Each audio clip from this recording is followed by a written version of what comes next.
छत्रपती शिवाजी महाराज की जय. नमस्कार. आजची कलाकृती खूप अप्रतिम आहे आणि संपूर्ण कलाकृती तुम्ही ही पाहायलाच पाहिजे. या कलाकृतीसाठी बराच वेळ आपण दिलेला आहे आणि मला असं वाटतं की कलाकृती करताना खूप काही अशा गोष्टी आहेत की ते तुमच्यावर मी शेअर करणार आहे. कलाकृती ही आपण पुण्यनगरीचे ग्रामदैवत श्री कसबा गणपती मंदिर या ठिकाणी केली होती. कलाकृती खरं तर लखोट्यामध्ये महाराजांच्या संदर्भातल्या ज्या घोषणा आहेत त्या इथे आपण लिहिलेल्या आहेत आणि या संदर्भातली कलाकृती ऑलरेडी आपण आधी केली होती, परंतु मला असं वाटलं की पुन्हा एकदा आपण ही करावी. जास्तीत जास्त सोशल मीडियावरती आपण ही जरा थोडी शेअर करूयात. या व्हिडिओच्या माध्यमातून तुम्ही लखोटा किंवा जो कागद आहे या संदर्भातल्या आपण काही गोष्टी आपण इथे तुम्हाला सांगण्याचा मी प्रयत्न करणार आहे. काही महिन्यांपूर्वी किंवा काही वर्षांपूर्वी मी मोडी लिपी शिकवत होतो आणि मोडी लिपी शिकत असताना या संदर्भात खूप काही गोष्टी मला प्रत्यक्षात बघता आल्या आणि त्या गोष्टीचा आस्वाद घेता आला. तर मला असं वाटतं की ह्या गोष्टी तुमच्यावर शेअर केल्या तर कदाचित तुम्हाला ते ऐकताना खूप छान वाटेल. मोडी लिपी जी आहे ती याच्यामध्ये काही वेगवेगळे प्रकार पडतात. शिवपूर्व म्हणजे शिवाजी महाराजांच्या आधीच्या काळातली, शिवाजी महाराजांच्या म्हणजे शिवकालीन आणि त्याच्यानंतर पेशवेकालीन किंवा या 3-4 गोष्टी याच्यामध्ये आहेत.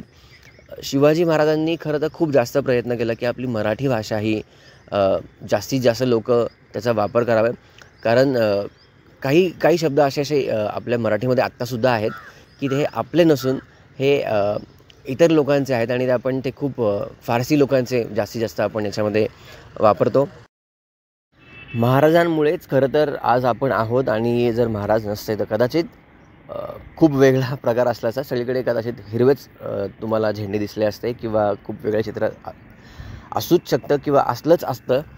आणि खरंच खूप काही गोष्टी आहे जेव्हा तुम्ही त्या गोष्टी प्रत्यक्षात शिकता, बघता, ऐकता त्याच्यानंतर तुम्हाला असं जाणवतं की नाही खरंच महाराजांचे आपल्यावरती किती जास्त उपकार आहेत. आपलं जीवन हे कमी आहे आणि आपलं हे जीवन जे आहे फक्त महाराजांमुळेच आहे असं म्हणजे तुम्हाला एकही मिनटं असं वाटायलाच नाही पाहिजे की आपलं जीवन हे आपल्या आईवडिलांमुळे. त्यांच्या आधी महाराजांनी जे काही केलं आहे त्यांचा जो पराक्रम आहे छत्रपती शिवाजी महाराजांचा, छत्रपती संभाजी महाराजांचा आणि आणखी बऱ्याच मावळ्यांचा, महाराजांबरोबर काम करणाऱ्या असंख्य जणांचा, त्याच्यामुळे आपण आज आहोत. कागदांबद्दल तुम्हाला थोडक्यात मी आणखी सांगितले. मला त्या गोष्टी खूप प्रकर्षाने तुम्हाला सांगावंसे वाटतात. आज आपण जो कागद वापरत होतो त्या काळामध्ये त्याचे काही अर्थात पेपर्स हे प्रत्यक्षात अजूनही बघायला मिळतात आणि ते पेपर हे खूप वेगळ्या पद्धतीचे क्वालिटीचे आपण आत्ता पेपर आहेत आणि खरं तर हे पेपर्स मेंटेन करणं, हे पेपर्स जवळ ठेवणं, घेणं, हाताळणं हे खूप किचकट गोष्ट होती. हे पेपर तयार करूनसुद्धा घेणं यासाठीसुद्धा खूप काही गोष्टी आहेत आणि त्याच्यासाठी अर्थात त्यावेळेस जो काही पैसा खर्च व्हायचा किंवा बाकीच्या गोष्टी होत्या ह्या खूप वेगळ्या पद्धतीने होत्या. सगळ्यात जास्त महत्त्वाचं काय माहिती आहे का की तिथे त्या पेपरवरती लिहिणारे लोकांची संख्यासुद्धा कदाचित काही कमी जास्त असू शकते.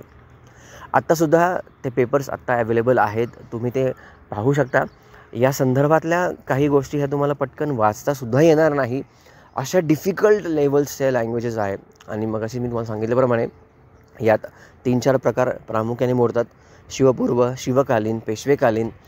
पेशवेकालीनची जी मोडी लिपी ती खूप सोपी आहे, खूप व्यवस्थित त्याच्यामध्ये अर्थात लिहिलेलं आहे आणि ते वाचतानासुद्धा तुम्हाला खूप मजा येते. बघताना तुम्हाला असं वाटतं की प्रत्येक शब्द तुम्हाला कळतो. म्हणजे त्याच्यातले काही अक्षर असे वेगवेगळ्या गोष्टीचे आहेत. तुम्ही कमेंट करून सांगा त्या संदर्भातल्या तुम्हाला वेगवेगळ्या गोष्टी कदाचित आपण भविष्यात तुम्हाला दाखवण्याचा नक्कीच प्रयत्न करू. कसा लिहायचा असतो, न कसा असतो, काही छोट्या अशा काही गोष्टी आहेत की ते ऑलमोस्ट सेमच आहेत, परंतु ते शब्द लावणं पटकन त्यात चेक करणं, ते मॅनेज करणं ते थोडंसं डिफिकल्ट होतं. आणि मुघलांच्या काळातला पेपर हा खूप मोठा मिळत असे, जो आपण सगळ्यात मोठे जे पेपर असतात नॉर्मली मला वाटतं जम्बो साईजचे जे पेपर असतात तशा पद्धतीचे पेपर त्यावेळेसुद्धा त्यांना मिळत होते. पण आपल्या ठिकाणी तशा पद्धतीचा पेपर खूप कमी प्रमाणात असते. त्याचबरोबर पेपरवरती खूप छोट्या जागेमध्ये बारीक गोष्टी ह्या लिहिलेल्या असायच्या आणि काही गोष्टी तर ह्या खूप 2-3 गोष्टी फक्त काही म्हणजे खूप काही गोष्टी अशा आहेत की त्या थोड्याफार लिहिलेल्या असतात, त्याचा अर्थ हा समोरच्या व्यक्तीला ऑलमोस्ट माहिती असायचा. तर हे शाब्दिक काही गोष्टी पण त्याच्यामध्ये होत्या आणि त्याच्यामुळे कन्व्हर्सेशन हे करताना अर्थात हे खूप मोठं आणि खूप प्रभावी माध्यम होतं. लखोटा हा लोकांपर्यंत जेव्हा जात असे ते खूप व्यवस्थित त्या गोष्टी सांभाळून ठेवत होते आणि याच गोष्टीमुळे खरं तर महाराजांबद्दलच्या बऱ्याचशा गोष्टी या आपल्याला कळालेल्या आहेत असं म्हणायला हरकत नाही.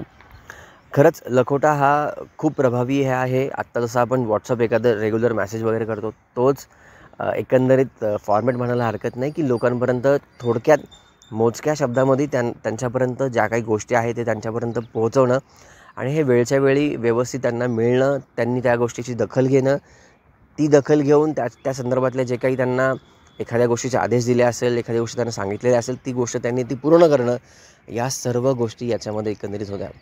आशा करत आहोत की कलाकृती तुम्हाला ही खूप छान वाटली असेल. मोडी लिपी संदर्भातल्या आणखी काही वेगवेगळ्या गोष्टी तुम्हाला आपण पुढे सांगण्याचा प्रयत्न करणार आहोत. तुम्हाला जाणून घ्यायला आवडेल का या संदर्भात नक्कीच कमेंट करा.